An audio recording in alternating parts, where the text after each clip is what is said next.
kind of ruined it for the rest of us in real estate. And it was fun. I mean, we realized, go where the fish are. You can fish where the fish are. If a lot of people are in Craigslist, or today a lot of people are on Facebook, we want to go where they are. I mean, if you knew a lot of your prospects in your town or in your area, if they all went to the same restaurant or they went to the same country club, you'd want to go there and visit them. So we were talking about why Facebook. Well, because that's where all the people are. And we're seeing that, we're talking about Instagram. We're seeing other social medias trending, or they're picking up steam, or there might be certain ways to do that. So we want to go where the eyeballs are, where our potential new customers are, or where our existing customers are. So tell me your philosophy around this. The philosophy, of course, is we want to build a database. Okay. You've taught us, data is the new oil, build a moat around your existing database, and then who else can you add? So we kind of view it, we're doing both. We're protecting our 33 touch, right? And we're insulating them from another realtor, that kind of thing. And at the same time, we can bring lots of new people, even targeted by zip code, area. So what's the strategy? Got it. So what's your strategy in around Facebook? What are you trying to accomplish? The strategy really is we want to provide compelling content. So the content has to be compelling. That could be a particular new listing. People are conditioned from HGTV and other things for voyeurism and that kind of thing. They might want to just see a really interesting property. They might want to see a particular property, and it could be a high-end property. It could be a really low-end fixer-up property that represents potential flip or something like that. So we want to provide compelling content that gets them in, a way to convert them quick. Like on Facebook, you can use their lead form. Okay, so let me back up. I really want you to nail this idea of compelling for me. Yeah, it has to be compelling. So it could be, this is similar to when a nosy neighbor goes to an open house, right? You can still hit those people in that town online. They get a chance to see that house. And of course, we do the forced registration so that we're gathering their information. There's a nuance there too. A lot of people click on the compelling content. You might force them to fill out a Facebook lead form, and they don't fill it out right away. So we can retarget those people, even if they come to the site once and then they bounce off the site.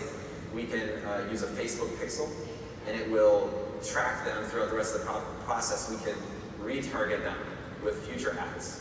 So it becomes a kind of online farming, right? Where we're zeroing in on the people that we want, even some of the people that were on the site didn't come back. We keep putting those compelling content out there. If it's a just listed, it could even be a just sold, sold the next days. We do all kinds of different strategies on that, and it doesn't always have to be pay-per-click. It can be, the typical photos at closing or whatever. They might seem real, touchy-feely and that kind of thing. A lot of people still like that. They like to know online that your people helping other people, the rapport and the trust.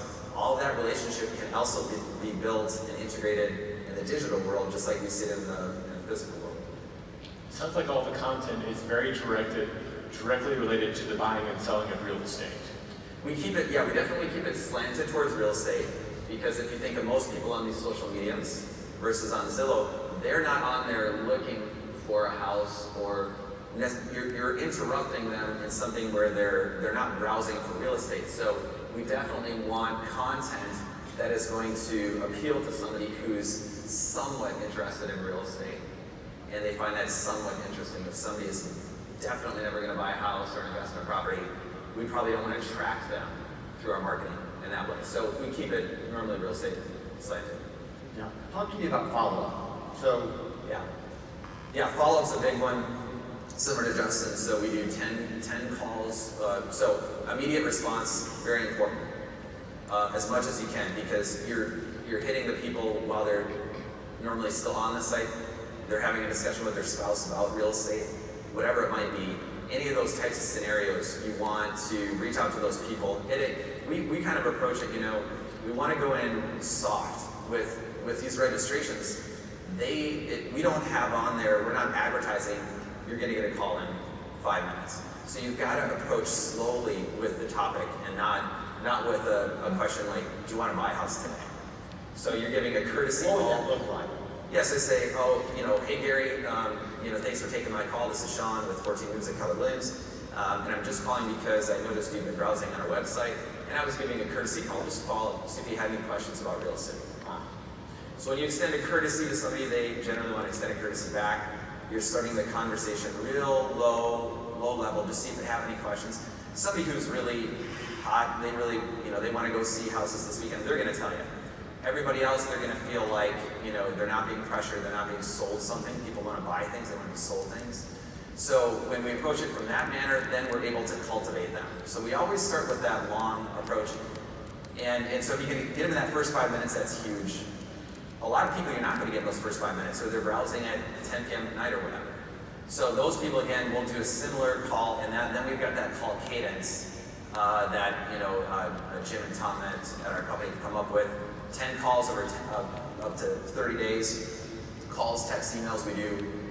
We'll set up a similar parameter search, automated home valuation, something like that to, you're seeing, are they more interested on the buy side or the sell side first? We want to see which one might respond better than the other. So we'll do both. And then there's creative tactics you can use. You can ask them, are you thinking of investing in real estate? Anything we can do to escalate the conversation. So if we can get the conversation from email to a phone, or if we can get the conversation from text to a phone, we want to escalate that conversation up over time. And we're really just looking for a response to build a relationship. And that's, I think, where the breakdown happens for most people who are doing this. You can spend a lot of money, you can generate a lot of leads, and the fortune is in the follow-up. So you've got the initial people, and typically, as agents, we're really excited about the plate that's right in front of us. It's that long-term play, those 7 to 12 touches out. And I was sharing with you, we started tracking this internally in our reporting system starting January 2nd of this year. And we even just tracked who had a dial in our system with a potentially valid phone number in the last 90 days. And it was like 23%. It was really horrible. It's a little embarrassing. So we talked about the agents with that. If I told you there was gold buried somewhere in your backyard, and it was buried 10 feet down, and you had 200 digs with a shovel, what would be a smarter strategy? To dig 200 holes 1 feet down, or to dig 20 holes 10 feet down? Same amount of work, same amount of time. Strategy on these online leads is really important, because it's not that they don't want to hear from us. It's not that they're not even thinking about buying a house. You're just playing the follow-up game with them. And it's going to show that you care about it.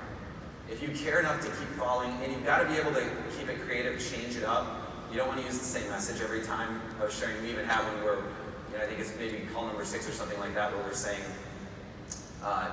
hey Gary, this is Sean with 14 Moves. I had a quick question. I was wondering, and then we'll hang up on purpose, right? Because I'm eliciting a conversation from you. And somebody who wants to engage with us will. Somebody who doesn't won't. So follow-up is really important. Hold it, you hang up. This will be on the voicemail. This will be on the voicemail. So I haven't reached you live. I'm attempting to, we're at uncontacted. And that's the mountain of leads that will gum up your system if you have one of these strategies.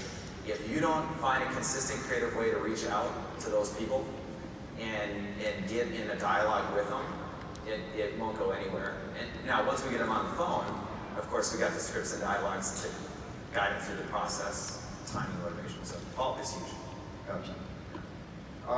And for you, it's the same. I think you said follow-up divided into 30 days and forever, right?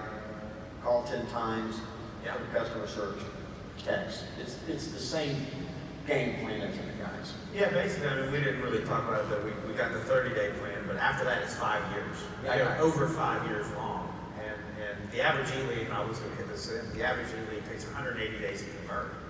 So you've got to be fully invested in it. A friend of mine, Yeah. Is that your experience? Yeah, we've got the 30 to 90 day plan, and then we got 90 day plus. So we do 30 to 90 is weekly. 90 plus is every other week. We're talking call it because the rest of it can be fairly automated. Yeah.